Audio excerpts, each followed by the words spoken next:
Good morning, students. So today we are going to discuss about the next topic of chapter number 2, and the topic is transaction processing system. As we have already completed the topics of bank computerization, so under the topic of bank computerization we have a similar topic, that is the transaction processing system. So first of all, in case of transaction processing system, this is the first stage of computerized accounting system. So as we know that in the banks there is an introduction of computers from the last 7 to 8 years. So that is why the banks, they are using some computerized accounting system to record all the transaction, and the first step is, or the first stage is, transaction processing system. So the main purpose of the transaction processing system is that it records, it processes, it validates, and it stores all the transactions, right? So there are certain steps in the process of transactions or processing of transactions. So they are as follows: first is data entry, second is the data validation, processing and revalidation, storage, information and reporting. So we will go through every step. So first of all, we are going to discuss the first step, that is data entry. Now data entry means updating the information into a computer system, right? The transactions of the customer is processed when he withdraws money, right? So processing presumes data entry.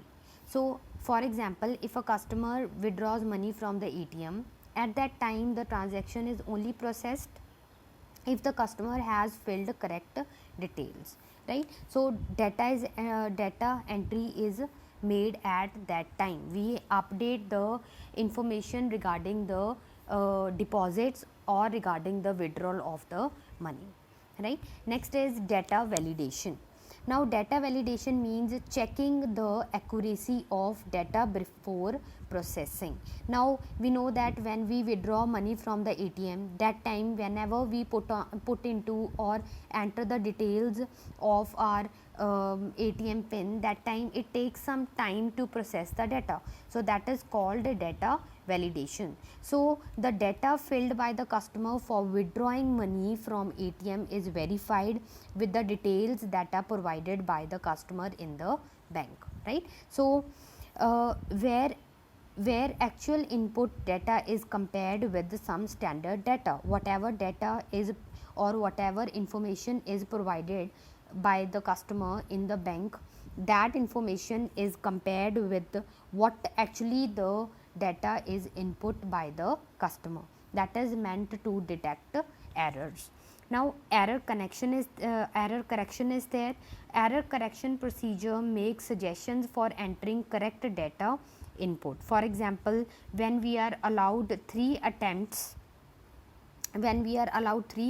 to fill password, that is error correction. So for example, if we have just put into the wrong pin in the ATM, so again the notification will come that the pin is incorrect. So we are given some chances to refill the pin. Next is we have processing and revalidation. Now processing means to perform a series of steps to change or preserve the data, and revalidation means to confirm again, right? So processing takes place immediately if the data entered is correct. This is called check input validity. Revalidation occurs to ensure or to confirm that the transaction in terms of delivery of money by ATM has been duly completed or not. That means the money from the ATM has been withdrawn or not.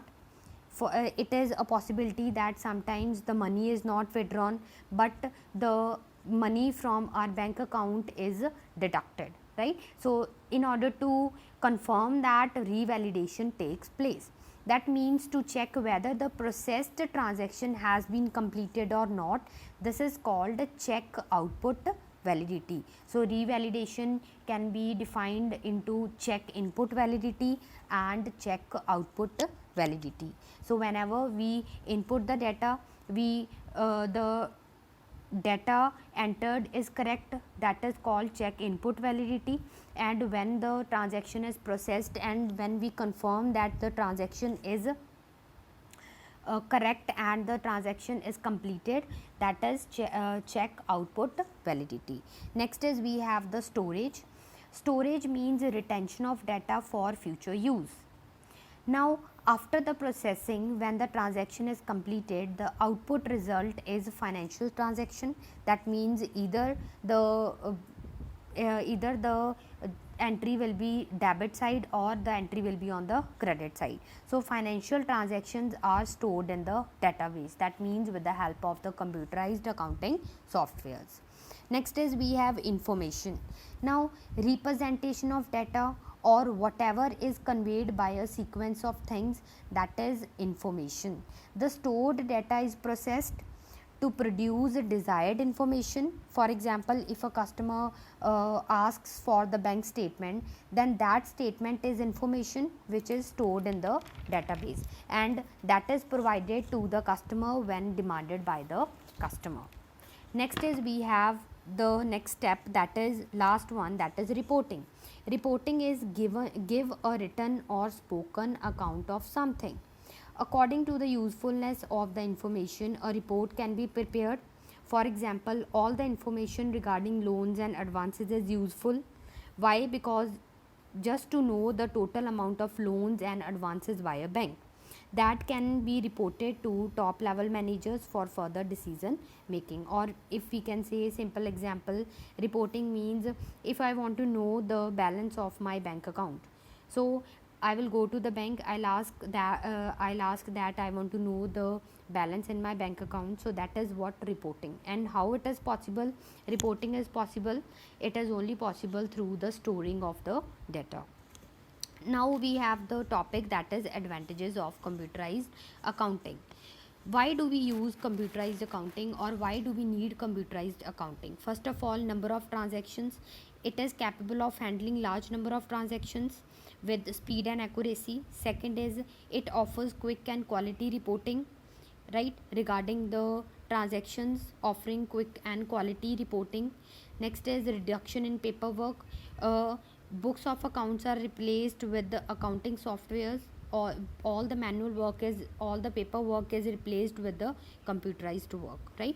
Flexible reporting.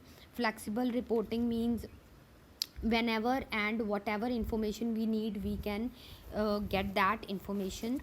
Now it was very difficult in the manual accounting to reveal the balances of accounts on a periodic basis, but it is very easy through computerized accounting to reveal the balances of the accounting period. Now we can reveal the balances of the accounting period in, we can say, for a month of 3 months, or for 1 month, 2 months, etc. Then next is accounting queries. Accounting queries means accounting queries which are based on some external parameters. For example, a query to identify customers who have not made the payment within the permissible credit period can be easily answered. So we can just put query, structured query language, support of database technology. With the help, we can see that what or how many people or how many customers have been identified who have not made the payment within the credit period, right? So it will still be worse in case the credit period is changed. So that is difficult. Next is we have online facilities available. Online facility to store and process transaction data so as to retrieve information to generate and view financial reports. So we can through online information system, we can also check our account balance, etc., everything. Scalability means now these computerized accounting systems are equipped with the handling the growing transactions. Fast growing business enterprises, any number of transactions can be processed, can be stored accordingly, right? So only for recording some additional vouchers, we need some 1 or 2 data operators in the accounts department. Otherwise all work is done through the computerized accounting softwares. Next is account accuracy. Now in the computerized accounting system, the information that is generally the information that is given or the content of reports generated are accurate and they are quite reliable for decision making.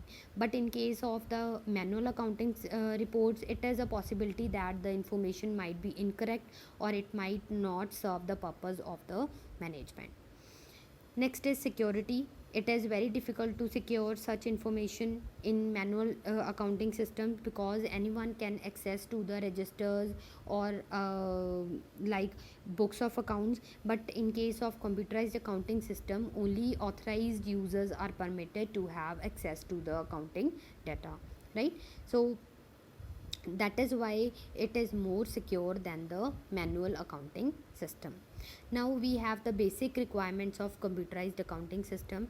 So basic requirements of any computerized system are, we require two main things, that is we have two main requirements are to be fulfilled. First is accounting framework. That means accounting framework means a published set of criteria that is used to measure, recognize, present and disclose the information. So it includes what? It includes the accounting principles under which the accounting entries or transactions will be recorded. Coding and grouping structure is a precondition for any computerized accounting system. So here we also need to see that the accounts that we are maintaining, these are under the heading of real account, personal account or nominal account, like that. Next is operating procedure.